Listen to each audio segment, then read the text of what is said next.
continuing now with our series introducing you to village departments here at the village of Addison. We've come today to a very unique location, and that is the North Wastewater Treatment Plant on Addison Road. In fact, the North Addison Road area, it really has been a beehive of activity for the Public Works Department, and we'll talk about some of the current and upcoming projects in just a moment as we introduce to you Public Works Director Rick Federighi. Hi Rick, thanks for having us out today. Hello Don, glad to be with you today. We're in front of a building and a structure that is undergoing a huge rehabilitation project right now, multi-million dollars. This is the anaerobic digester area, correct? Can you tell us a little bit about what this facility is all about, what it does, and why the rehab is taking place right now? Sure, be happy to, Don. Yeah, this part of the facility here, this system is very important. The anaerobic digester further breaks down some of our sludges or biosolids that come from our settling tanks and other processes here at the treatment plant. This was the original to the North plant that was built in 1987, 86 and 87, just right around the time of one of course, our large floods that occurred. So opening was delayed until 1988. And since then, the facility really has stood as it has since that time. Of course, over time, because there are many gases created, methane gas, other gases created from the process, it's very aggressive to the equipment, to the steel, to everything that the piping, everything that's a part of this process. So with that, and we do inspect it periodically, and one of the most recent inspections showed it was time to replace the covers, the piping, and some of the other systems that are a part of this process. So with that, we sought and obtained a low-interest loan from the Illinois EPA in order to get the project engineered, designed, and now finally underway here at the North Plant. Give us an idea of how much something like this costs, and just so our viewers are aware, it's not strictly the building that they can see in the picture that is the digester, but there's even facilities just beyond it, really behind there, that do probably the bulkhead of the work. But how much is something like this rehabilitation project cost? So this total rehabilitation will cost $7.2 million, that includes the engineering cost. We're replacing all the covers, all the piping, all the pumps, the control systems, everything except the sludge presses is where we dewater the sludge when the final product, so to speak, comes out. We do a dewatering step. There are 3 large tanks that have metal covers. 2 of the covers are what we call floating. Unfortunately, you can't see them today, but you can see the rails that these covers can float on. Okay, so that's behind the building then, correct. Right? There's these 2 circular cement structures hold the main bulk of the anaerobic digester tank. And then there's a 3rd tank in the back for storage that has a fixed cover. All 3 of those covers were really the first step and the first thing we wanted to do, but after digging further, we realized it was time to really upgrade the whole system and all the piping as well. Because as you say, this is over 30 years old and really has not had any major upgrades, but yet it needs to be running. It's a 24/7 operation, so it needs to be up and running at maximum capacity, because it probably costs a lot of money to run this also with all the electricity that it does, with the electricity and everything else that goes into it. We need operators here throughout the day. They are able to leave at night, but we have a system of controls and alarms that will call them if there's an issue, and so that does happen periodically. You don't want to get woken up by the anaerobic digester. No, correct. So, it can be automated to some extent, but does need constant oversight, repair, preventative maintenance actions that are done by our great staff here every day. Well, I was going to ask you that in 33 years or so, how has the technology changed in maybe not just this area specifically, but in the overall operations of running a treatment plant? There's more warnings, indicators, especially when it comes to stormwater management and drainage. When those systems aren't operating, you need to get on with those right away. Correct. So there must be newer technology than what was around 30 years ago. Sure. Since the time that I started, a lot of development. One of the main things is in those communications of those automated systems that I mentioned. We have many meters and controls and other things that can trigger alarms.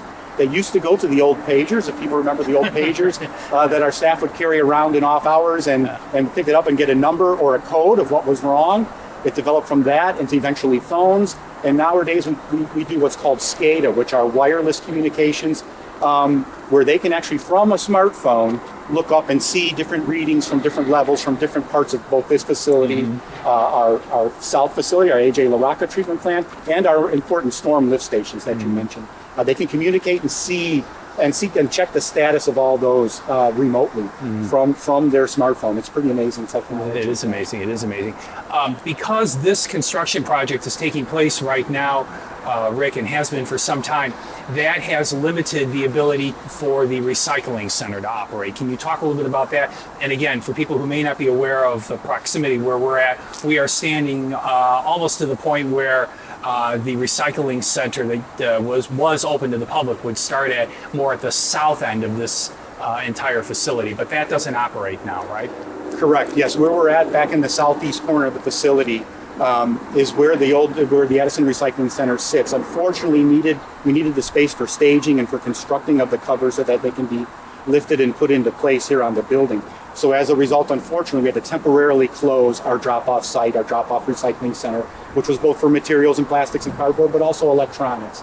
And so we appreciate the patience of the residents. I know we've had a few calls.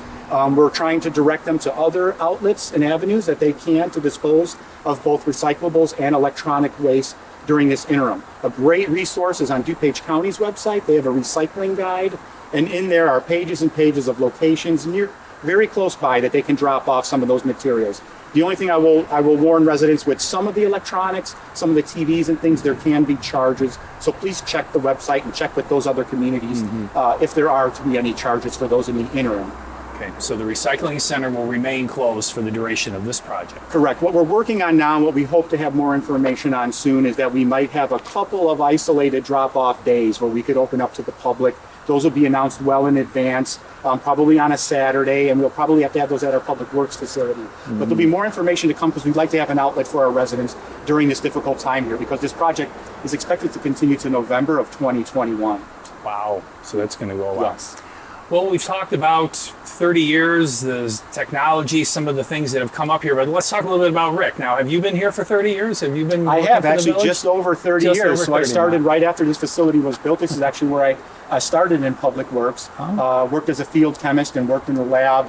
Worked mostly on pollution monitoring and testing, air, land, water, and noise, but primarily water testing of our industrial park, of stormwater and things like that. So I did that for 20 years and then moved over. I was fortunate to then move over to the headquarters of Public Works, which is out on Jeffrey Drive, where I became the assistant director a few years ago and then the director. Wow, wonderful. Now, is your background, your education in chemistry? Did you work in Primarily, in that type of yes. When I environment? first graduated, my major was history, but I had a minor in chemistry. So I later went back and finished a BS in chemistry. And then a few years later, received a master's in public administration. Okay. Well, that certainly would be a great foundation for the things that you worked on even back 30 years ago when you first started here and were working in the lab to where you are today as Public Works Director. Yes, it certainly has been very helpful to be in the sciences. Always recommend to those people coming up that want to get in these types of fields, any of the sciences or engineering are great. But you really do need kind of a diverse background, so I'm actually very thankful I did have the degree in history. Sometimes I'll meet people with history or English degrees in my field, which is unusual that they would have those degrees as well. But it can be helpful for interpreting codes, some of the legal aspects that we have to deal with. I should have you give a plug for where you went to school. Everybody likes to talk about their alma mater. I went to Concordia University in River Forest and also Roosevelt University in Chicago. Okay. Concordia has strong historical It ties does, to yes. Addison, It as we started know. here in Addison, yes, and then moved to River Forest, I believe, in early 1900s. Right, but it used to be here. As I mentioned at the top of our discussion today, Rick, Addison Road, the North Addison Road area is really going to be a hotbed of activity. There's a new water main that's scheduled to go in along Addison Road, the north end of Addison Road. Can you talk about Correct, yes. We have two big projects coming up in this area. The first, the water main project, should be starting later this summer. It will take several months to complete. So that's new water main from approximately Oak Street, if you know where the township offices are, kind of across from Ace, all the way then heading north to Byron Avenue to connect to where we just replaced and put new water main in. So that whole stretch of Addison Road will be under construction for a couple of months, starting probably mid-August. The people on Byron Avenue will remember that project Yes, very well, I'm sure they do. And, you know, we always hope for the best. A couple months, you never know. But we're hoping to get those done in that time. Things are starting a little bit later this year, as people can imagine, because of COVID, because of some other things. So a lot of the construction projects are pushed a little, but our hope is to get them all done before winter. Okay. Since we're up in the area of Byron, let's talk about a storm sewer project.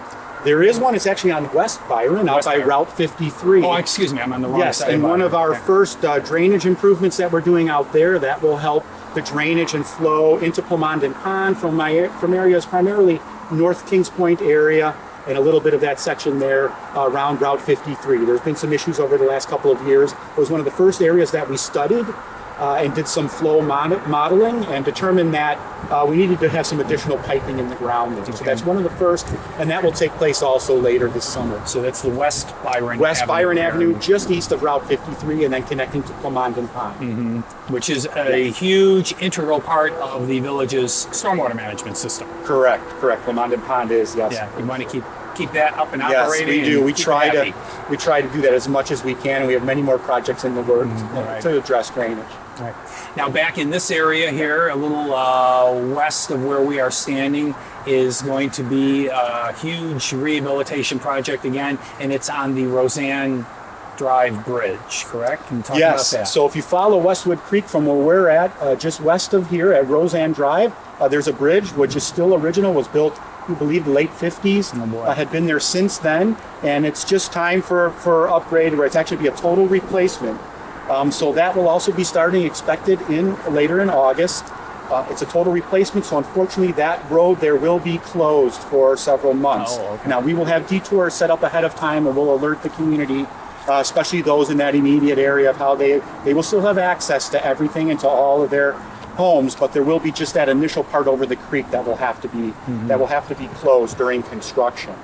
Yeah. But I will mention too, with that project, as well as the Addison Road water main project, the village was fortunate enough to get two very large grants, community block development grants. So that's been a great asset and a great thing for the village of Addison then to tap into that grant money for both projects. So we're really excited about that. Our community development departments worked very hard to obtain those. It helps offset the local dollars then that are needed. Absolutely, and we can do that and stretch them and do other projects. Right. So Roseanne Drive Bridge, and when is that expected to So that start? also will go to bid here shortly and probably start by the end of August, and then hoping to complete again by Thanksgiving, like the other construction. Okay. And that road, Roseanne Drive, will be closed during that time, so follow the detour signs in that area while the bridge is being rehabbed.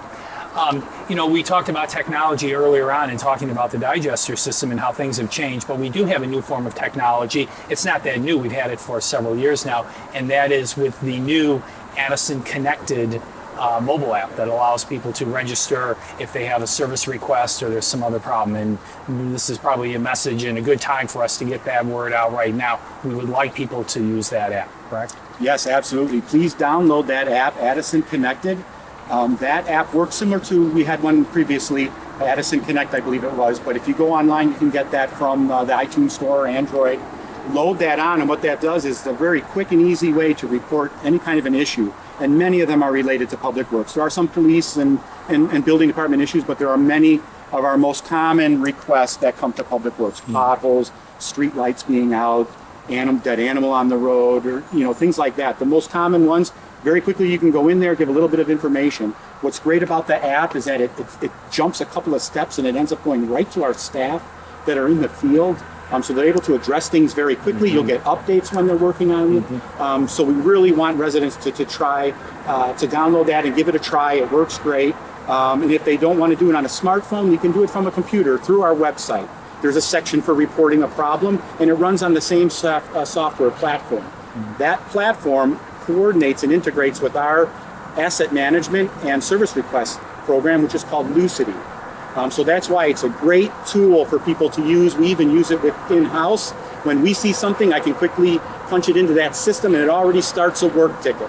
So it really does make things much quicker and hopefully easier for our residents. It's very user-friendly and yet also transparent, because it'll get that information out right to the people. You don't have to have a lot of paper. You don't have to have a lot of extra emails. If somebody isn't here on a certain day, the call isn't going to just be ignored. Rather, it'll get taken care of, because if a crew's out in the field, talk about a time saver, being able to get out right away. So if you do see something, use that app, as Rick says, download, and don't not report it, but go ahead and take the report. Even if they've already gotten it, they'll appreciate the fact that other people are paying attention and taking advantage of that. And the other advantage of it on the mobile app is that it will collect your GPS location, and you can take a quick picture or video and that immediately gets uploaded into there. So that helps us to identify exactly what the problem is, if it's with a tree or a street light or some other area. That really helps us to have that additional information, and it's very easy to use. Yeah. You know, it's interesting, in getting ready to come out here today, I was thinking, boy, the term first responder is something that up until very recently, Public Works is now being referred to in first responder mode. It hadn't been up until recently. That was always considered police, fire, and EMS and paramedics, and yet now Public Works is considered a first responder. And how has that changed? Just the fact that your department, your operations here, is considered among those other departments that are emergency responders, first responders, because you have to get out sometimes when these disasters and other emergencies happen. Your crews are right there along with police and fire. Correct, and we have for many years, and I'm glad that you brought that up. A couple of years ago, Homeland Security decided to identify all Public Works operations as part of that first responder team, because as you said, sometimes we're first to address larger weather incidents or other emergency situations. We're right there hand in hand with the fire department and police department. Often we're some of the last to leave these for cleanup, making sure it's site safe, restoring these sites after any kind of emergency or hazard. So I think it was great that they also included us. So our day-to-day operations haven't changed much because we've always been very closely involved with both our fire and police, but it really is nice to be recognized, and we really do sit at that table when these things hit, and we're part of that team that decides what to do, when to do it, and that coordination. So it's great to be a part of that team and to be included with that team. It's brought about some additional training for our staff as well, which is always a good thing, both for safety and coordinating with these other agencies. Right. But it was a really nice move that Homeland Security did to recognize the Public Works folks. Yeah. So this time of year is busy because you're doing a lot of outdoor work. During the winter months, of course, you're busy with snowplow operations and trying to maintain systems there. When you get a bad storm, bad weather event comes through, you have to worry about that. So it really is a 365-day operation all the time. It is, absolutely. You're right. We are more busy a little bit in the summers where we can get out and do a lot of things, but winter time we can do so many different repairs and maintenance inside. We're still responding to things outside, of course. Our staff work outside every day. If it's 20 below zero, we're still outside. We have a lot of water main breaks, unfortunately, in the winter that we're dealing with. So there are still a lot of issues to deal with year-round in Public Works. We're always busy. We love our work. We love to help the residents whenever we can in a system. That's one of the greatest rewards of this job, is being able to solve problems or help a resident that's still, after 30 years, still the best part of the job. Very good. Rick, thank you very much for being with us today out here at the North Wastewater Treatment Plant, where we've had the opportunity to learn a little bit about the rehabilitation of the anaerobic digester system, which is right here. You maybe have heard about it if you've been watching any of the village meetings and listening to the board talk about payments and Rick give a report on that. It's right here, right at the North Wastewater Treatment Plant, along with some of the other upcoming projects taking place this summer as well. And our guest today from the Addison Public Works Department has been Public Works Director Rick Federighi. Rick, thanks very much for having us out today. You're welcome, Don. And thank you for joining us.